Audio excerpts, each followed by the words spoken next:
Welcome. My name is Kathy Beatty with the South Kent Chamber of Commerce, and it is election season, and we are going to have an opportunity to get to know one of our candidates.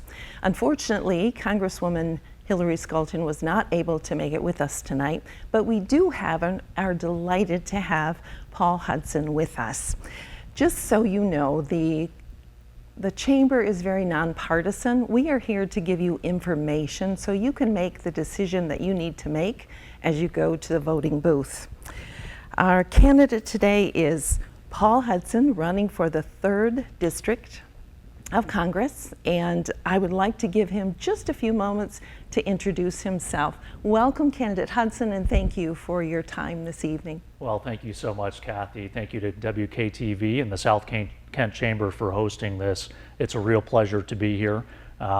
As you said, I'm running for the United States Congress in the 3rd District, which now covers Grand Rapids, Grand Haven, Muskegon, and surrounding areas. Really one of the true battleground districts in the entire country, right here in West Michigan. I'm a proud husband. I've been married for 21 years to my wife, Jen. She's a rocket scientist, so she's the brains of the operation. And we have 2 kids, 16 and 14. And I'm running for Congress because I think there's a real sense in our country that we are not living up to our obligation to leave a better world for our kids than was left to us. So there's a real sense that we need change in this country, and we need a constructive style of leadership to bring about that change. Wonderful, thank you. So what we're going to do is I'm going to ask you a few questions just for us to help us get to know you better. And then I'm going to ask some local questions, some state questions, national, and then international.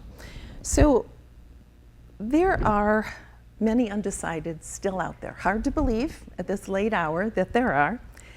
How are you different, and how are your priorities better than the current serving Congresswoman? Well, I think you're right. There are a lot of undecided voters out there, and particularly in the congressional race. These are highly polarized times. But this is one of the most purple districts in one of the most purple states in the country. It is not uncommon for families to have Republicans and Democrats and independents and disaffected voters and everything else all in one family, all on the same street.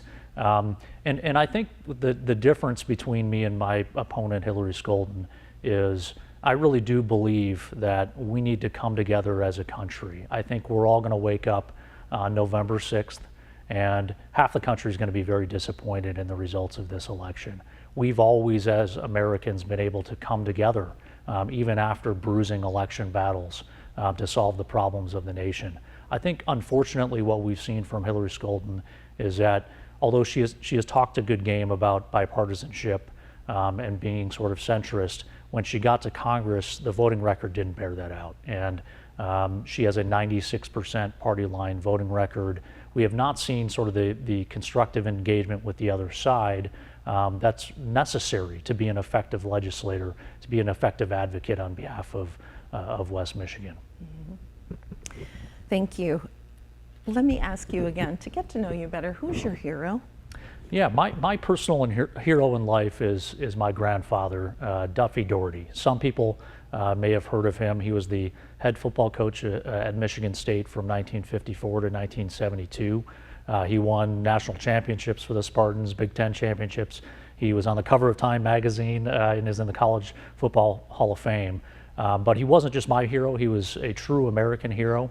He fought for our country in the jungles of New Guinea during World War II. He enlisted as a private in the Army, worked his way all the way up to a major by the end of the war. And I had the opportunity to read his letters home from the war, and one of them jumped out at me because he fought in an integrated unit in the war, and that was a new experience for a guy from a very small coal mining town in Pennsylvania. And he said that experience of sort of having a group effort and people of all different races and religions from all over the country coming together in a common goal changed his perspective on life. And he brought that perspective back to Michigan State. He was a pioneer in racially integrating college football in the in the 50s and 60s. his 1965-66 national championship teams were the first truly integrated teams anywhere in the country. To me, that's what leadership looks like. That's what unifying leadership looks like. The theme of my campaign is Paul for all. And we need that style of leadership back in this country, where politicians aren't representing just their base or one segment of the voters. We need our leaders to be leading all of us. And so that's my commitment. If I'm elected to be the congressman for the 3rd District, I'm going to represent the whole district. Whether you're Republican, Democrat, Independent, or anything else, whether you voted for me or not. That's the job of a representative in Congress. And I draw on the inspiration of my grandfather in forming my perspectives on leadership. Awesome. What keeps you up at night? Well, what's keeping me up at night right now is politics are so divisive. It is an us versus them pitched battle. The political rhetoric right now is just off the charts apocalyptic, right? Where both sides are saying, this election is the end of the country as we know it if we don't win. It's dangerous. We've seen just in this cycle political violence erupt, assassination attempts. It's really corrosive to our politics. And the problem is, how are we supposed to sort of flip the switch after November 5th and then say, well, these people that we told you were evil and bad people and were out to destroy our country? How do we come together to solve problems again?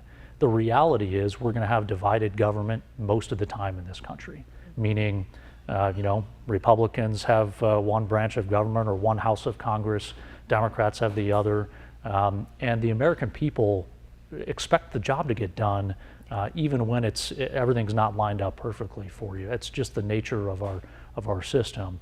And so what keeps me up at night is that things have drifted so far apart that it's getting harder and harder to come back together after an election. Thank you. So at the Chamber, we believe that small business is the backbone of this country. What priorities will you have to create a supportive environment for small businesses? Well, I think you said it exactly right. Number one, small businesses are the backbone of our economy, particularly here in West Michigan. You also said it right on creating the environment for small businesses.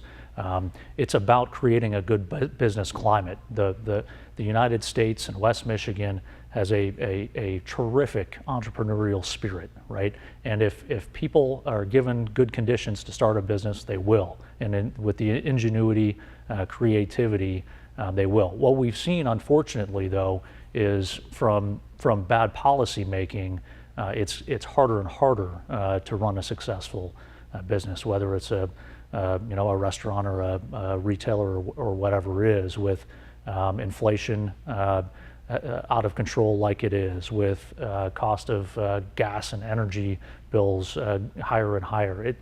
These small business owners are squeezed no matter what the industry is. That's what we need to get back to is, we need to focus on creating the better climate for small businesses to thrive. Mm-hmm. I have with me 4 pages of proposed bills for small businesses.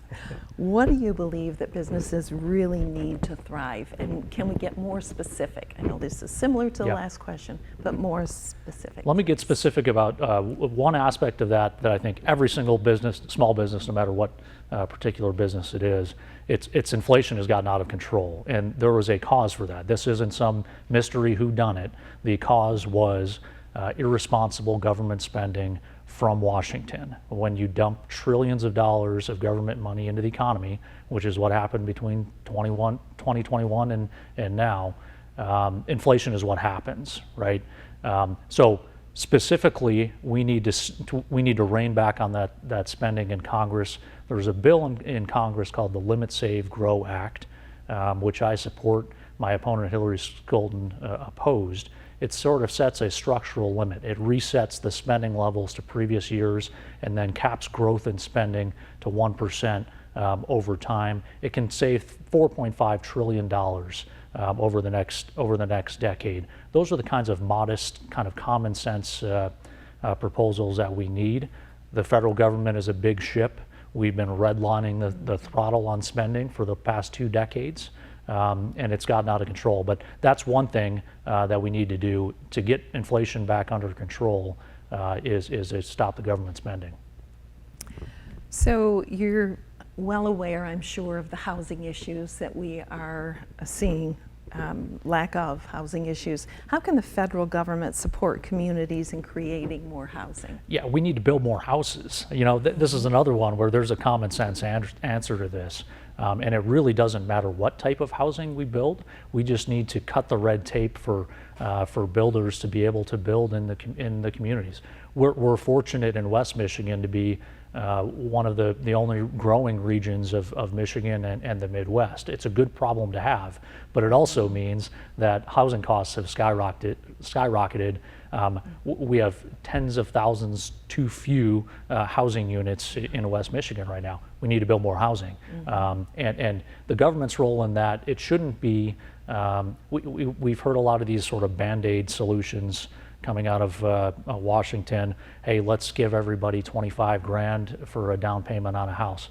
The problem with that is all that does is make houses 25 grand more expensive for everybody. And in the meantime, we've added even more government spending to turbocharge inflation even more. It's the kind of economically illiterate proposals that are coming out of Washington right now, when really what we need to do is get government out of this a little bit, let the marketplace thrive. We have people in West Michigan who are looking for housing units. Let's let the builders build them. Okay, thank you. What have you heard during your campaigning that small businesses want from local or from federal government? Yeah, I mean, it's the sort of economic gardening principles, right? People aren't looking for handouts or sort of goodies from the government. They just want a fair playing field and a good business climate, whether it's tax policy, whether it's cost of goods and you know, fuel for you know, transporting the goods, whatever it is.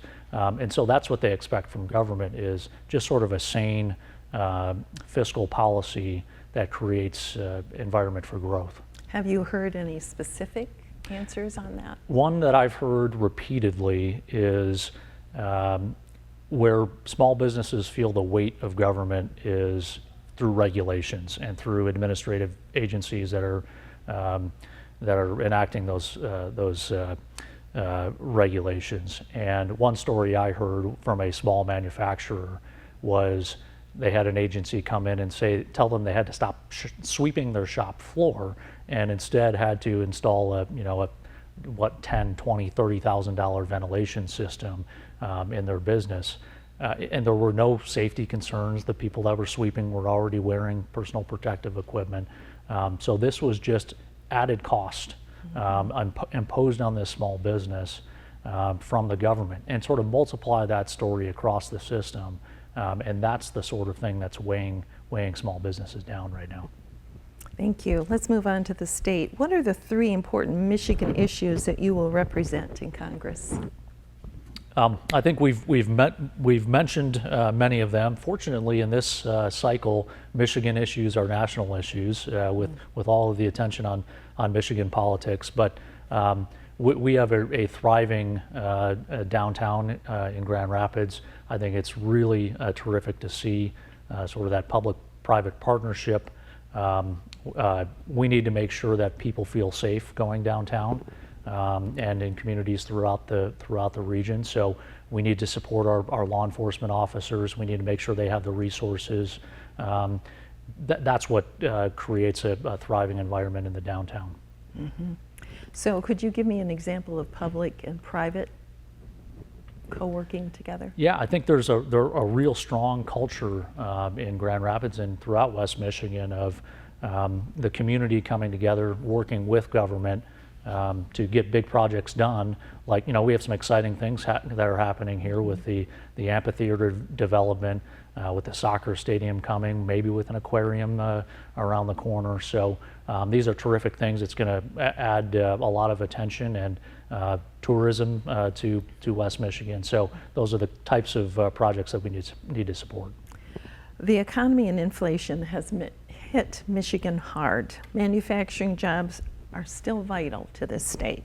What is your plan to help manufacturers in Michigan? Yeah, I mean, I come from an automotive family. My dad worked for Chrysler for 30 years. The automotive industry is the backbone of Michigan's economy, not just in the Detroit area, but with suppliers in West Michigan as well. And one thing we've seen is, again, and it seems like a recurring story, but sort of over-involvement from Washington in the automotive business, specifically in the EV mandates, the tailpipe emission standards that are being imposed on our Michigan automakers, which are going to essentially require the Michigan automakers to make 2/3 of the vehicles electric or hybrid over the next several years. Don't get me wrong, I think the technology is great, right? And we're probably moving in that direction over time. The problem is when Washington steps in and mandates a quota on the numbers and a timeline for the automakers to get there, it's unrealistic, and it's really going to cripple our industry and cost us jobs here in Michigan. Right. We have adversaries who are purchasing land in Michigan. Should this happen? And if so, how should this be managed? I think there have been some serious questions, legitimate questions raised about a lot of these projects. The problem is there is a federal role for this in screening these projects. The process isn't robust enough. There's something called the CFIUS process, the Committee on Foreign Investment in the United States. The role of that is supposed to be at the front end, identifying national security threats, identifying security threats so that the states know in advance, all right, is this posing a problem or not? Because the states, the incentive is let's bring these big projects to our state for the economic development, for the jobs. And if one state turns it down, then these projects can just move 100 miles south to Indiana, and you have all of the security concerns and none of the economic development. So what we need is to reform that CFIUS process to make sure we're screening these projects up front. Thank you. National debt, no one's talking about it. Unfortunately, we are not a rich nation.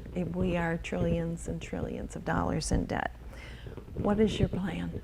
Well, I've been talking about it nonstop. I think it's one of these. I think it's a huge issue going forward. And I started this with, are we leaving a better future for our kids? Right now, we're saddling them with $35 trillion of debt and growing. Right? That's not monopoly money. It's real money that we're starting to see the effects of that, because now we're paying more just in interest on that debt than we are for our entire Defense Department, right?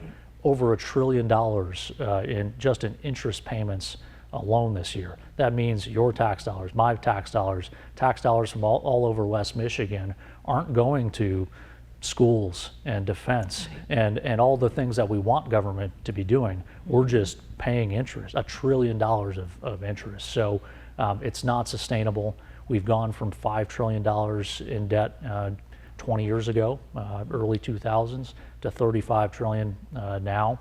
And to be clear, both parties are very much to blame in this. And we've seen dramatic run-ups in the debt under Republican leadership and Democratic leadership. But we have to get it we have to get it under control. Mm-hmm.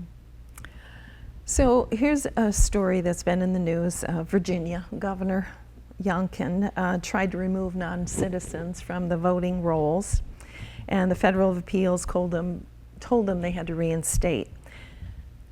How do we protect the integrity of our votes?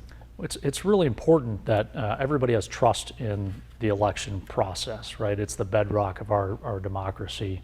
And we've seen some of that trust eroded, and I think there are common sense things that we can do to restore some of that trust. And things like requiring ID or requiring proof of citizenship the first time you register to vote. I think that's common sense stuff that we could figure out as a society how to pull that off, and it would do a lot to restore the confidence in our elections. Yeah. You have a national plan, your GPS plan, which stands for Growth, Prosperity, and Security. It wants to lower government spending. Where is the first place that you would start in lowering government spending? I think what the bill that I mentioned, the Limit Save Grow Act, I think is a really good place to start, because it's not just chipping away at one thing or another. It is actually placing some structural limitations on Congress itself, right? And that's the problem right now, is that people get to Congress and the incentive is to spend more, because then they can try to bring more of that back to their districts, and they can make people happy by spreading some money around. So I think that's the kind of common sense reform that we need, because it's not just sort of playing at the edges. It really is. We need to rein in Congress itself. I would also like to see us move to a balanced budget amendment. State governments have to balance a budget. Families have to balance a budget. Right now, we're nowhere close. We have about $5 trillion in tax revenue coming in. That's a lot of money. It should be, it should be enough to fund a federal government, right? Unfortunately, the budget right now is $7.3 trillion, and so every single year we're running up another $2 trillion and change on the nation's credit cards. So I think again, we need some structural reform that reins in the incentives in Congress. What type of structural reforms would you like to see? Well, those two that I mentioned, the Limit Save Grow Act and the Balanced Budget Amendment, I think would go a long ways. And then I think, frankly, we just have a bloated administrative bureaucracy in Washington. I think we could rein in, we could cut budgets in most federal agencies by, say, let's start with 5-10%, and not one person in the entire country would notice a change, right? Just because it's bloat. It is it's not doing anything for the American people. It's just sort of the Leviathan has grown over time. So here's a question for you. Are people better represented by adding more members to the Supreme Court? No. No. I think it is very dangerous territory when people start proposing, dramatic changes like that to an institution like the U.S. Supreme Court. Usually, it's because they've started not liking the results, and they're trying to pack the court in their favor. I'm a lawyer. I've been the head of an appeals group. My cases are in the Michigan Supreme Court, the federal courts of appeals. I've had cases in the United States Supreme Court as well. I revere these institutions, and I think it's a really harmful trend that people are undermining venerable institutions like the United States Supreme Court. If we're committed to the rule of law, if we're committed to democracy, we need to be supporting our institutions rather than undermining them. There was a proposed border security bill that went to Congress, and it was defeated. A lot of blame has been given to Congress for not making our border secure. Should it have passed? And if not, what would a bill look like that would secure our border? Yeah, I think this has been a dramatic policy failure by this administration. We've had over 10 million illegal crossings in just the past few years. Whatever your thoughts are on the best border security policy, this has been an outright failure. I think almost everybody can recognize that at this point. It's a big difference between me and my opponent, Hillary Scholten. She has advocated for quote unquote freedom of movement, open borders policy.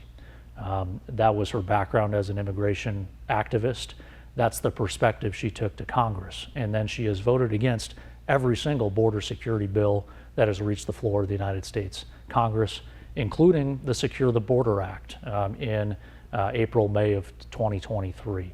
And that bill would have done a lot to probably the strongest border security bill ever. She voted against that. Even this summer, right, where almost everybody realized this was a horrific situation at the border. President Biden issued executive orders essentially undoing some of the bad policy that had been in place. She even opposed that. So, you know, I think that's been a failure in her record. We've got the worst of both worlds right now. We're a nation of immigrants. I strongly support legal immigration. The problem is you have to jump through 100 hoops and wait 5 years to do it the right way. Meanwhile, the southern border is wide open. And think about it this way as well. You know, this doesn't come from any sort of nativism or xenophobia or anything else. We have immigration laws for a reason, and we need to enforce them.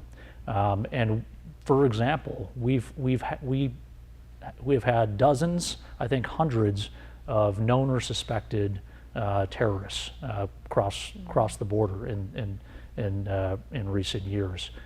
We don't know where all of them are, and so think about that. You know, I sort of came of age in the 9/11 generation, and for the past 20 plus years, we've all been taking our shoes off at the airport. Our grandmas are getting, you know, full body scans at the airport. It's a hassle, but we're all sort of willing to do it to keep ourselves safe. We've been doing all of that, and then we're letting known terrorists or people with known terrorist ties to come into our country. I think that's the sort of, it doesn't make any sense to people. I think that's why folks have been so frustrated with the record of this administration and with Hillary Scholten.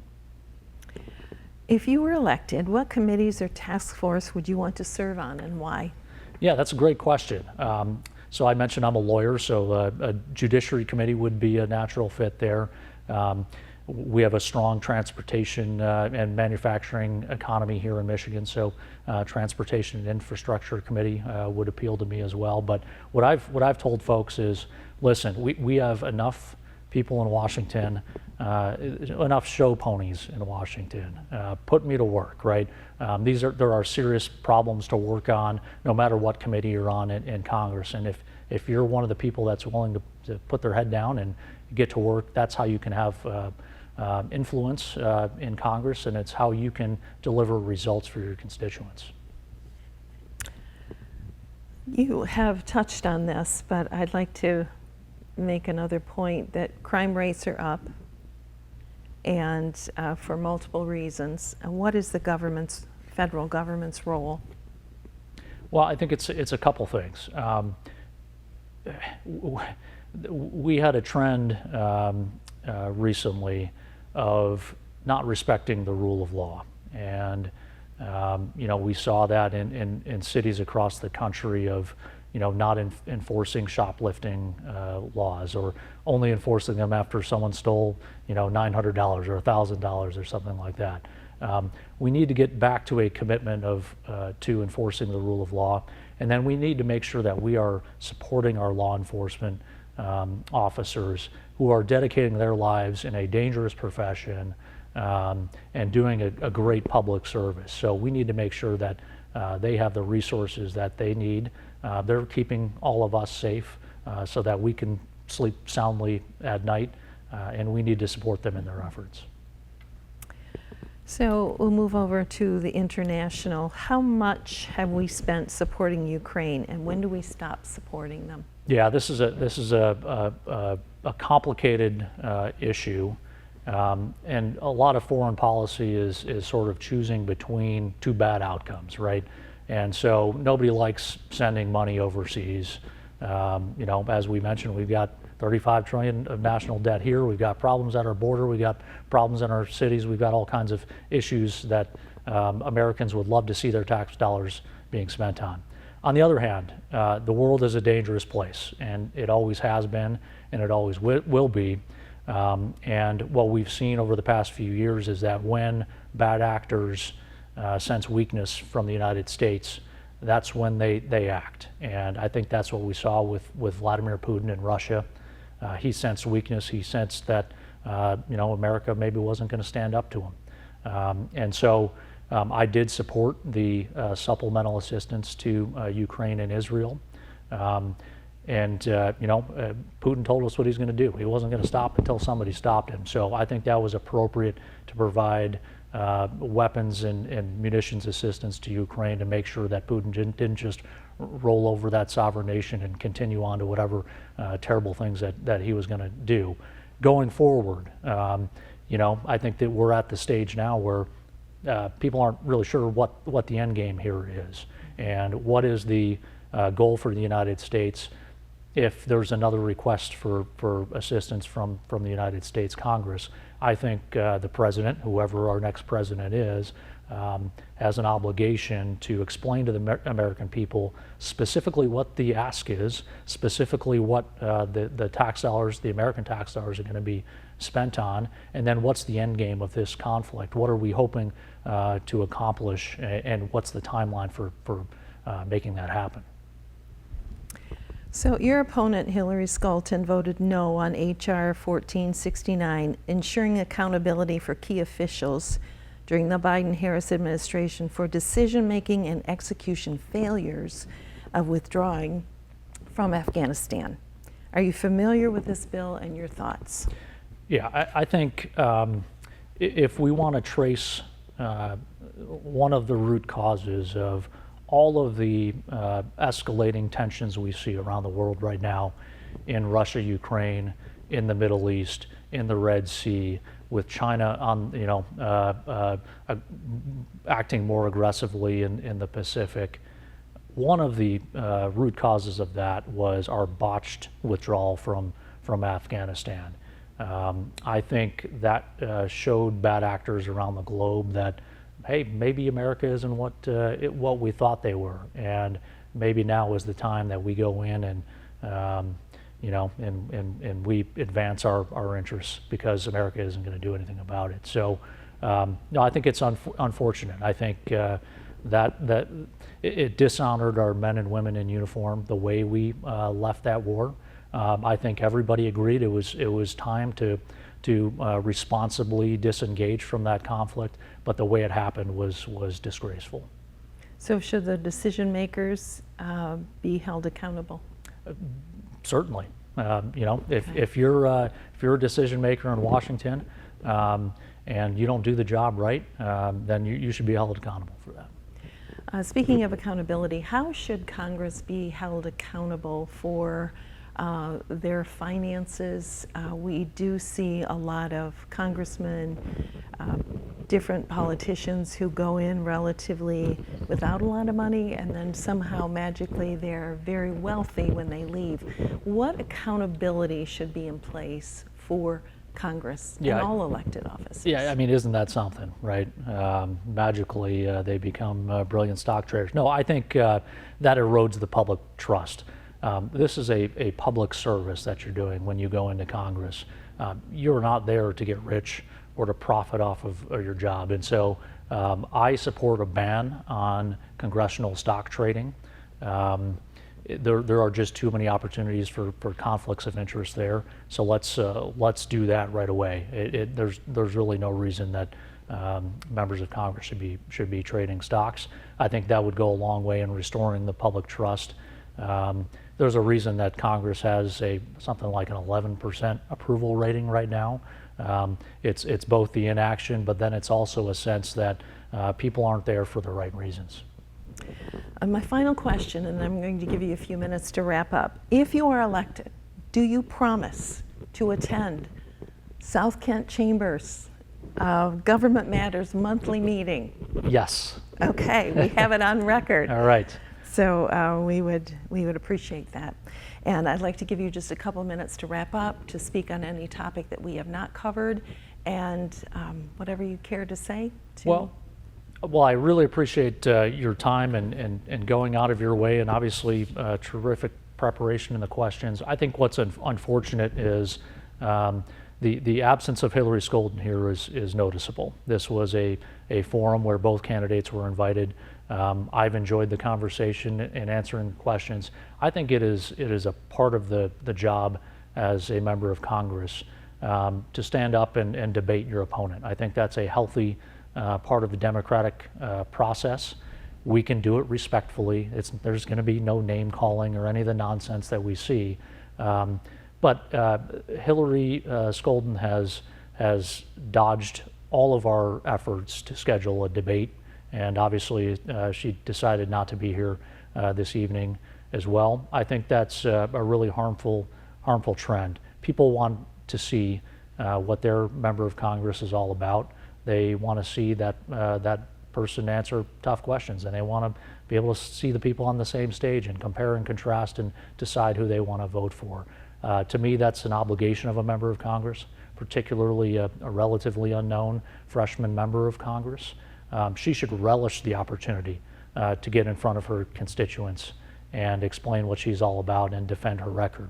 Because the other part of this is, if anybody has turned on their TV in the past couple of months, you've probably seen some nasty attack ads against me by Hillary Skolden, right? And to me, if you're willing to lob attacks against your opponent, you should at least have the courage to stand on a stage and say it to that person's face. So I think it's an unfortunate thing that Hillary decided not to be here today and has decided to dodge every attempt at a debate as well. Okay, well, we appreciate your time and your willingness to be here. And again, Hillary Skolden did have a calendar conflict, but I appreciate your time and your willingness to be here and to answer the questions that you did not know ahead of time. So with that, we will thank you. We will encourage you to become part of the South Kent Chamber, to make sure that you go to the polls and be informed on who it is that you are voting for. Thank you, WKTV, as always, partnering with us to do incredibly important work such as candidate forums today. Thank you and have a good evening.